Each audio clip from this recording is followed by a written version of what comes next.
Hey, fifth graders out there.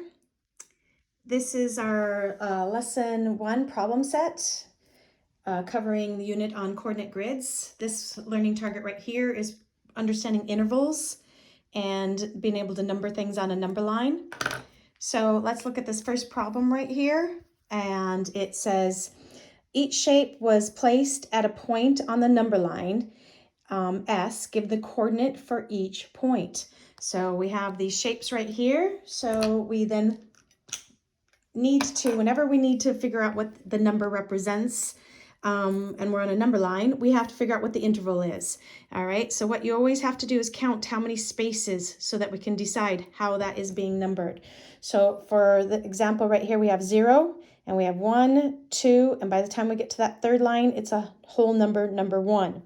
So it's split into thirds. So here we got 1/3, 2/3, and here we have 3/3. So if I write 3/3 right there, you can see that, and we know that 3/3 is the same thing as 1. So let's just number this right here. We got 1/3, and this right here is 2/3. So we can easily see that that star is represented by 2/3 there. Well, the first one is the x. Now that's easy. We don't need to do any thinking there. It just shows us right here that x is worth 3. So we would write the number 3 in there. All right, the next one is the star, and we had already found that out, and that is 2/3. And then we have the circle here, so we see that it's 2 right here, and we know that this is thirds, so 2 and 1/3, 2 and 2/3, and then 2 and 3/3, which is equal to 3. So right here, this one was the 2 and 1/3. And then the square right there, all right, we have 4, 4 and 1/3, 4 and 2/3. So that is 4 and 2/3. All right, let's look at the next problem there. It says plot the points on the number lines. So it says plot A so that its distance from the origin is 2. Now one thing, a key word here is origin. Always know that origin is at 0. Always. The origin is 0. So here is our origin right there. So there's 0. And we need the distance to be at 2. Well, here we have the number line that shows us that that right there is worth 3. So let's just count and see if these just go up in ones. 1, 2, 3. So to find 2, we got 1, we got 2, and we put a dot in here and we label it A. There you go. All right, let's look at the next one. Plot R so that its distance from the origin is 5/2. All right, so as you can see here, they've started numbering it, and you got 1.5. All right, so we have, let's see if this would make sense. If we have 2.5, 3.5, yep, that works. So we could just write 2/2 right there. 3/2, this one right here would be worth 4/2. And then right there is our 5/2. All right, and we just need to label that R. So we put a dot there, and we just make sure we label it R. All right, it's important also to recognize what 5/2 is. So for example, here we had our half, and then we have our 2/2. That is the same as just 1 whole. 3/2 is the same as 1.5. All right, 4/2, 4 divided by 2 equals 2. So that just represents 2. And then our 5/2 right here is the same as 2.5. Just recognizing those improper fraction and mixed number equivalences is important to think about as you are doing this kind of work as well. All right, go on to the next page. All right, this one right here says plot L so that the distance from the origin is 20. All right, notice here that your bigger number is here and it starts going backwards. All right, so we have to figure out what each of these is worth. So here's our clue here to see. So I'm just going to, you could guess and you could think tens. You could go 50, 40, 30. Well, that wouldn't make sense because that's then 35 right there. So that was too big. So 50, 45, 40, 35, 30, 25, 20. So we've got, I'm going to just check my work here and make sure, but I believe that 20 would be right there, but I'm just going to double check. 20, 25, 30, 35. Yep, those are going up in 5s. So we plot that L. That right there is worth 20. You could even write that in there. Next problem. All right, so it says plot a point T so that its distance from the origin, from 0, is 2/3 more than that of S. So this one's taking a little bit more thought process here because we have to figure out first what these are going up in, all right? And then we have to work with what it's asking us to do. So let's just first see what this is going up in. Here's a 4, here's our whole number 5.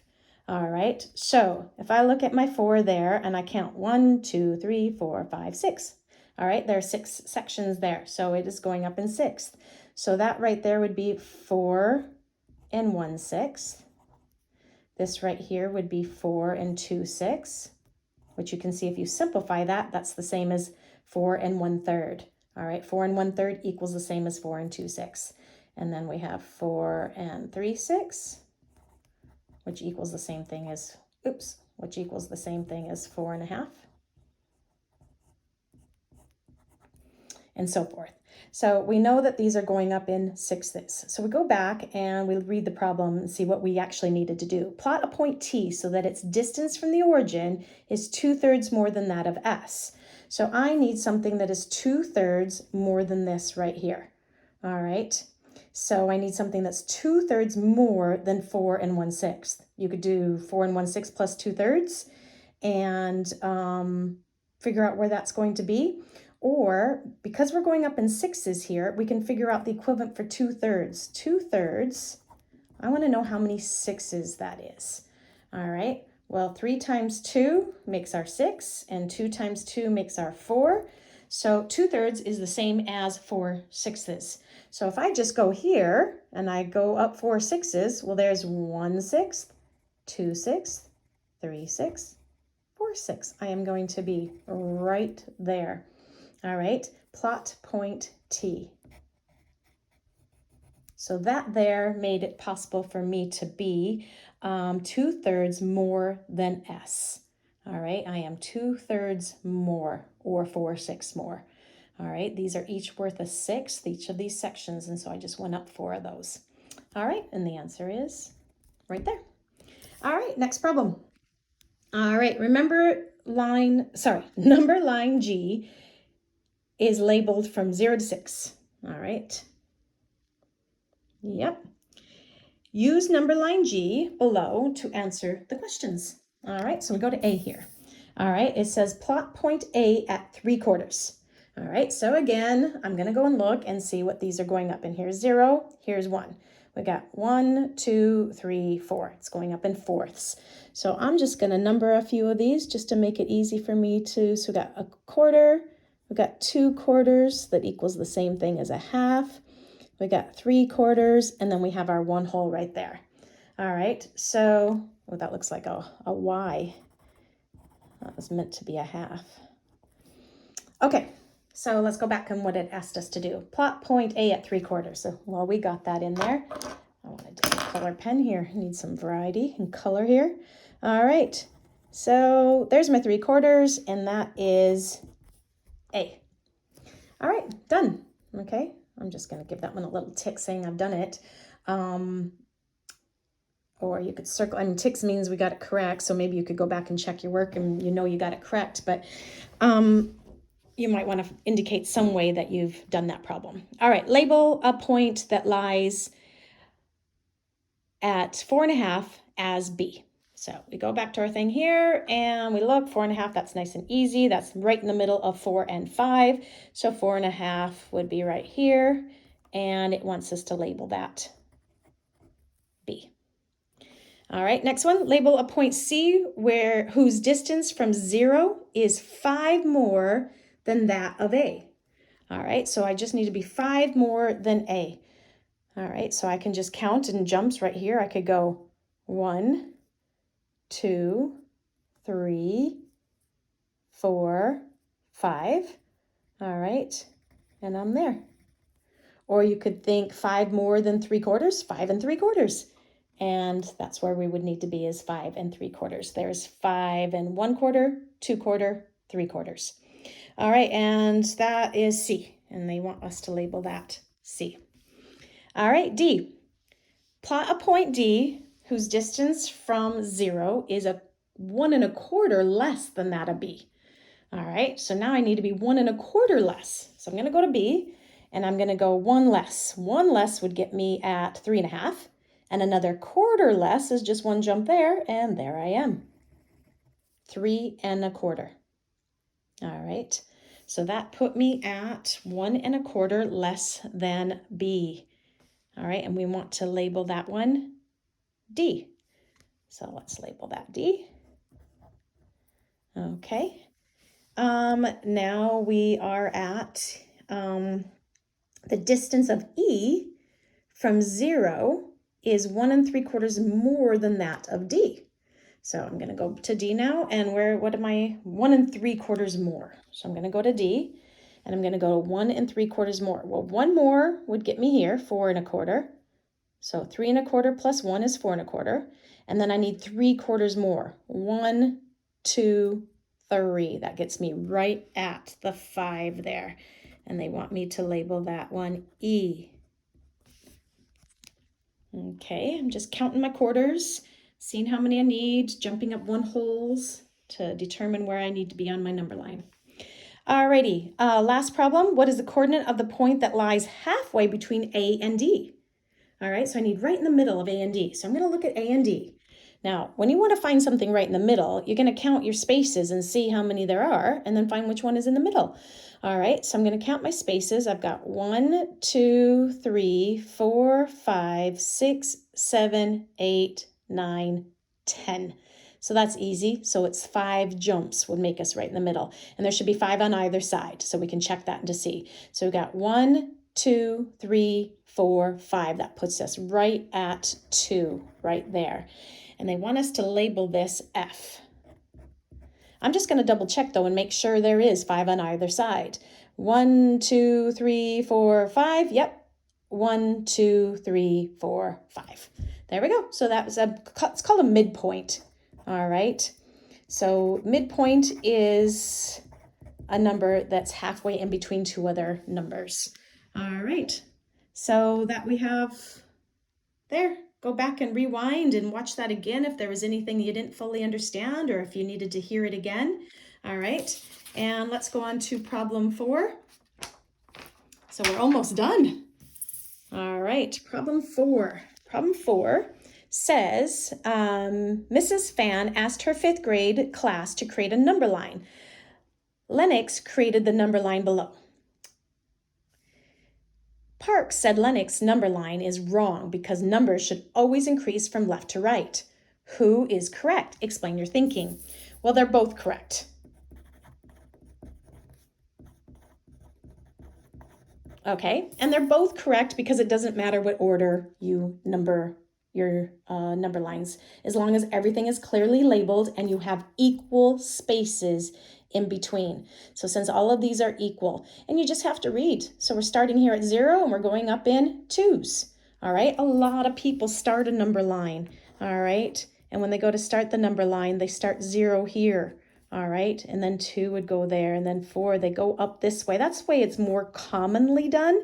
All right, but it can be, and as you saw in this worksheet, that our number lines went in both directions. So they are both correct. Explain your thinking. You should write out that as long as everything is equal and everything clearly labeled, it does not matter what order you, or which direction you start your 0 at. All right, last problem. A pirate marked the palm tree on his treasure map and buried his treasure 30 feet away. Do you think he'll be able to find it easily when he returns? Why or why not? What might be an easier thing to do? All right, so let's look at this map here. Well, first let's do a pirate joke. Why are pirates so grumpy? They just Anyway, you better have all laughed at that.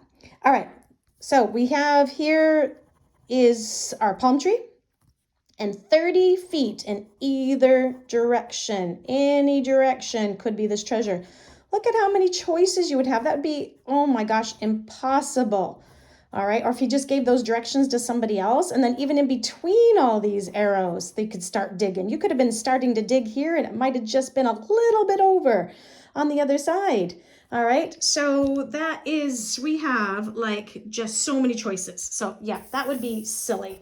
So what would be, you give directions, give some sort of coordinate grid, tell them to go right, and then left, and yeah, give them a coordinate grid, give them an you know, a line. So you could say, here's your palm tree is your origin.